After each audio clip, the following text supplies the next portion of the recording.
क्या राम जी की भी अष्टयाम सेवा होती है? क्या राम जी के यहाँ भी ये सखी भाव की उपासना है? बिल्कुल। क्योंकि सीता जी हैं, चाहे राधा रानी है, चाहे रुक्मणी है, चाहे लक्ष्मी है, चाहे पार्वती जी है, तो जहाँ ये देवियाँ हैं तो उनकी सखियाँ होती हैं। भगवान शिव के यहाँ भी सखी भाव की उपासना है, लक्ष्मी नारायण के यहाँ भी सखी भाव की उपासना। कारण कि पार्वती जी की सेवा में जो गण थोड़ी है, वहाँ सखियाँ होंगी। पार्वती जी की अष्टयाम सेवा जो सखियाँ करती हैं, तो वहाँ भी तो सखी है। इसलिए शंकर जी के भक्त भी कोई भी सखी भाव धारण कर सकता है मातेश्वरी पार्वती जी की सेवा में, जहाँ ये युगल होते हैं। गणों का अधिकार केवल वहाँ है जहाँ शांत रस की लीला होती है और जहाँ शंकर जी अकेले होते हैं।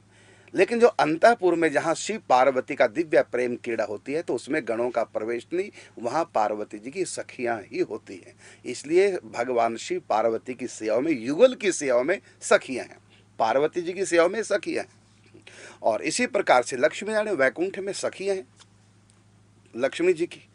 जहाँ लक्ष्मी नारायण का अंतःपुर में प्रेम क्रीड़ा होती है, तो वहाँ लक्ष्मी की सखियाँ होती हैं। इसी प्रकार सीताराम जी के यहाँ भी सखी भाव की उपासना है। इसी प्रकार द्वारिका की लीलाओं में भी सखी भाव की उपासना है।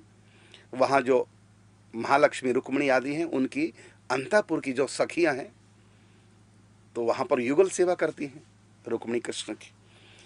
तो जहाँ पर शक्ति है, तो शक्ति की सखियाँ होती होती हैं। तो ऐसे आश्चर्यचकित तो वो हुए और मुझसे पूछने लगे अभी की बात, 2 मिनट पहले की, कि क्या वहाँ भी अष्टयाम सेवा सखियाँ होती हैं? बिल्कुल होती है।